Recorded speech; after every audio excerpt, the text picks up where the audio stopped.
Hi everyone, okay, this is my udon noodle soup, and as you can see, this is the finished product, but I will show you how to get to the finished product in a minute.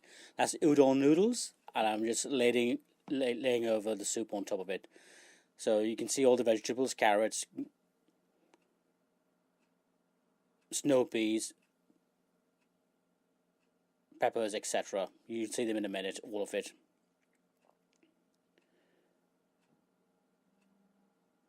Now, although this is Japanese inspired soup, I haven't actually stuck strictly to the Japanese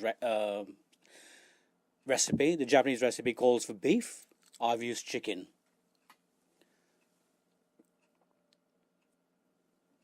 So that's a bit of sweet on top of it. So the vegetables are whatever you choose to use. I'm just finishing it off with a few spring onions.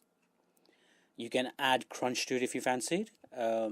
Whatever you fancy on top of that. Or you can add some chilies, dry red chilies, whatever. Play with it and enjoy it. And that's my finished product.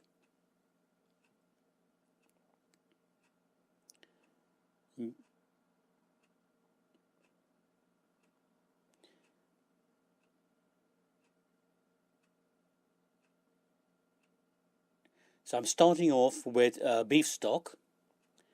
I know it sounds strange to put chicken legs in the beef stock, but that's what I've got, chicken legs, the beef stock. And I'm adding the vegetables first, the vegetables that need the longest time to cook. So you can see there's carrots going in there. But I've also got onions in there, and leeks in there, and sweet in there as well. So I'm starting off the soup with the things that takes the most time to cook, the carrots for example. And so once that's done, I'll then add the other vegetables to the soup. So the veggies look like it's almost done now, the carrots. So now I'm adding some red peppers to it. It doesn't have to be red peppers. It can be green, it can be yellow, it can be all three. It all depends on your own personal taste. And I basically cook with what I've got at home. On this occasion, I've got lots of red peppers, so I'm using them up. Right, so once they're sort of partially cooked, I'll then add the greens in. As you can see, green beans, broccoli, that'll cook for a while.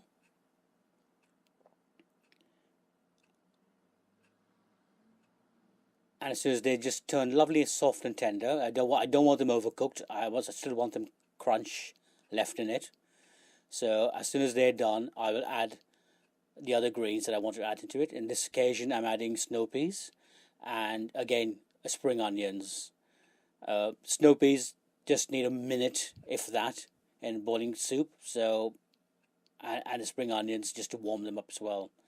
Even though I'm going to use some spring onions as a garnish, I like putting them into the soup. It just imparts its own lovely oniony flavour to the soup. So here we are, almost done. Yep, that's almost done.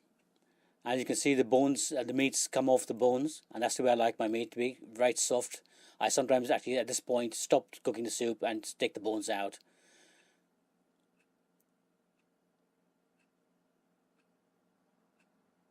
It's got no fat in this.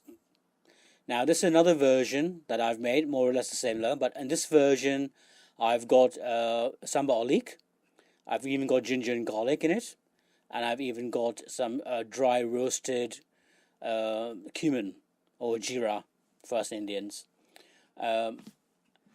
And it's basically using the same ingredients but differently. And as you can see, the vegetables in here, I've got yellow peppers and green peppers in here, and it's basically use whatever vegetables you fancy.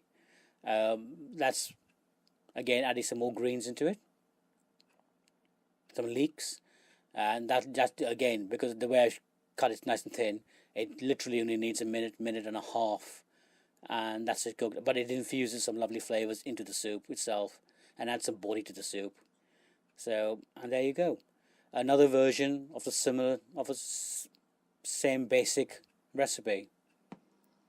What I love about this is it's extremely healthy because it's got no fat in it. No, it's tasteful, it's filling, and extremely good.